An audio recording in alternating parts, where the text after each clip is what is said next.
Are you ready to stop the pain?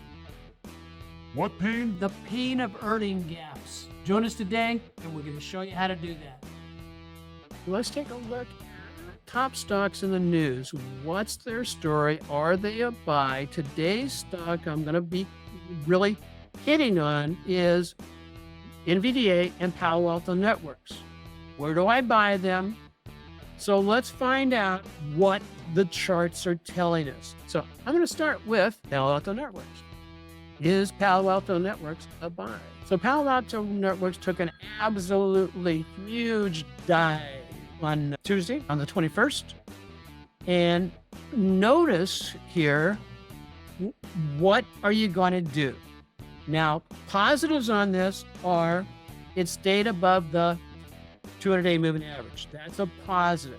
So we may get a rebound. However, as soon as price actions drop below the 50, the 20, we have a bearish cross between the 8 and the 20. This puts this on my no. Oh, you can't see my charts? I am so sorry for that. Thank you for letting me know. There we go.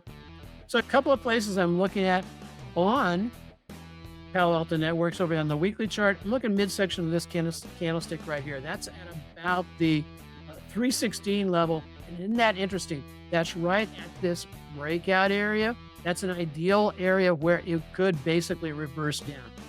Again, even though I have a bounce off of the 200-day moving average, I do not have a candlestick reversal signal.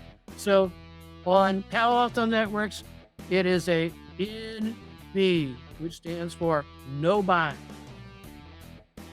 Or you could put it in NM, which is no mas. So what about Nvidia? Nvidia, wow. Nvidia's been on really absolutely phenomenal rocket ride. It is not reversing yet. However, it is extended dramatically.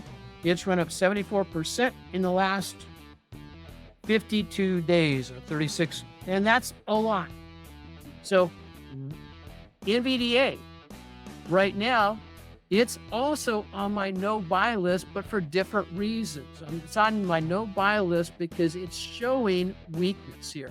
I've got a negative divergence. I've got a negative divergence on my momentum indicators on the weekly chart. I do not have a reversal candlestick. However, this is a spinning top, if you will, a sign of indecision where it's trying to make up its mind. Do I want to go higher or do I want to go lower? How much of a pullback can I do? And it did a beautiful pullback down here.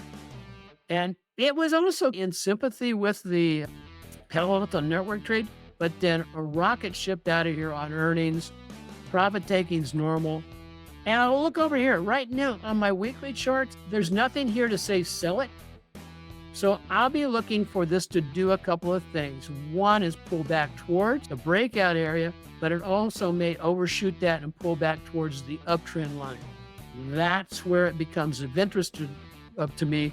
But right now, it is a no buy also on NVDA. If you're finding today's session valuable, take charge of your own trading journey, hit the subscribe button and turn on notifications, and then you'll get notifications of when I do another live stream on Wednesday at 12 noon Pacific time, Market Tech Talk Live, where I'm going in and sharing with everybody my routine for how I trade the final hour. Hey, if you got ripped by this week's dump, get it? There's the snow dumping. Anyway, on Palo Alto Networks, stay tuned for the face-to-face because we're going to show you how to avoid those problems with gap. Not all gaps are black swan events. How do I protect it against gaps? We have to define what type of gaps are there. And the majority of gaps are related to a couple of different things. One, if it's a stock, it's related to earnings. Earnings primarily is the biggest driver. So if earnings are coming up, there are some things you can do to protect yourself. We're going to cover that here shortly.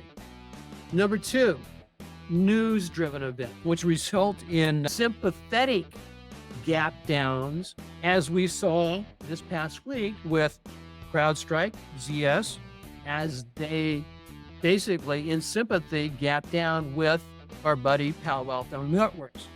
The flip of that also works where we saw NVDA take off and go much higher. What we see in both ARM and SMCI, they gapped up also, but it's news driven, doesn't last long.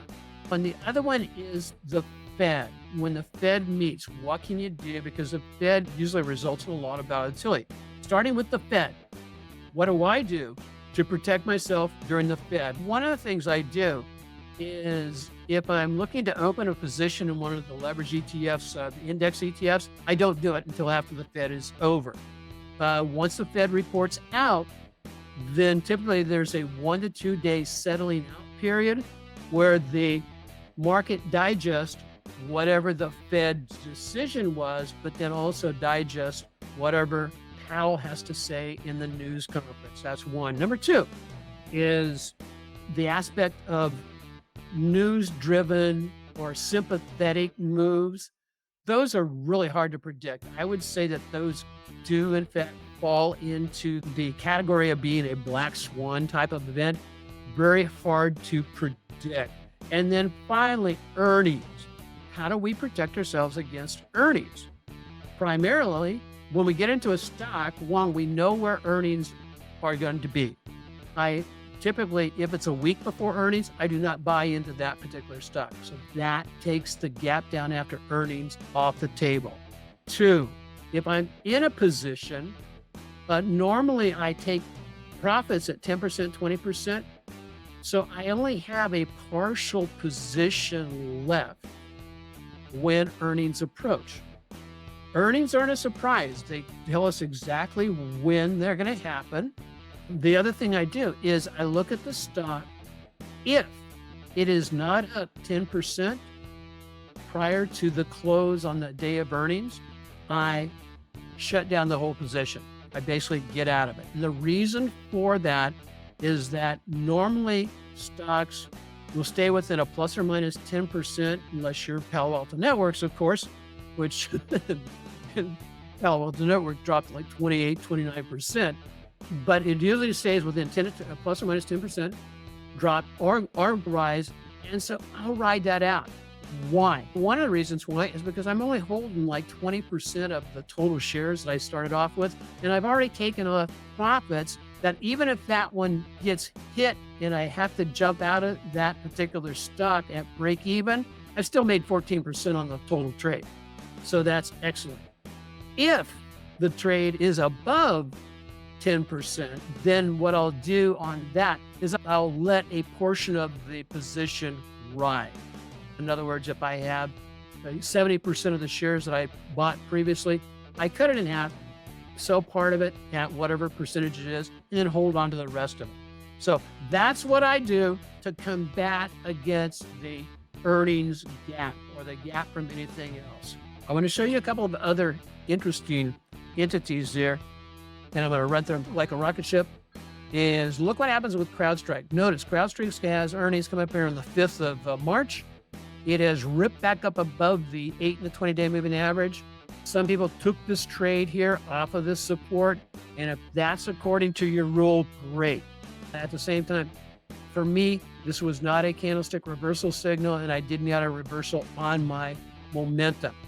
Let's see what happens with this rally attempt.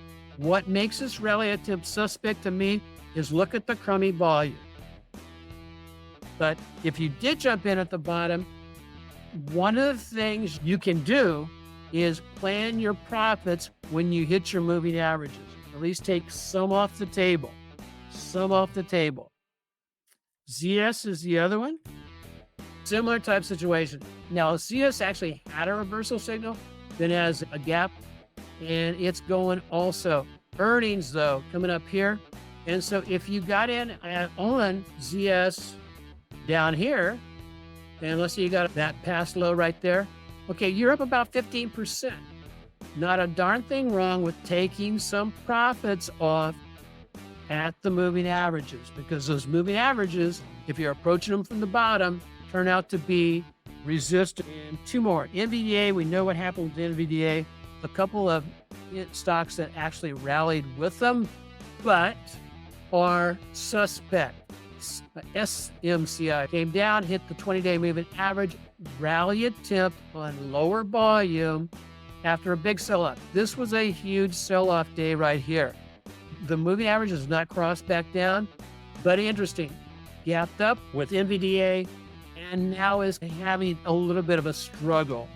And it's in the news also. And then AR is the next one. Similar type situation. And always watch it. What story is it telling? We basically came down. Now we're getting a rally attempt. If that rally attempt fails anywhere in that area there, that's a huge clue that's saying, get ready for more downside. If you ever find yourself wishing for a trading compass to navigate through the storms and doldrums of the markets, AutoPilot Trading System is a beacon. Here's what Nate had to say about the AutoPilot Trading System and what he's been able to do in 2023 and hopefully take that forward into 2024. And I think he is. I'll put a link down in the description of the video. It'll show you exactly how to get linked on.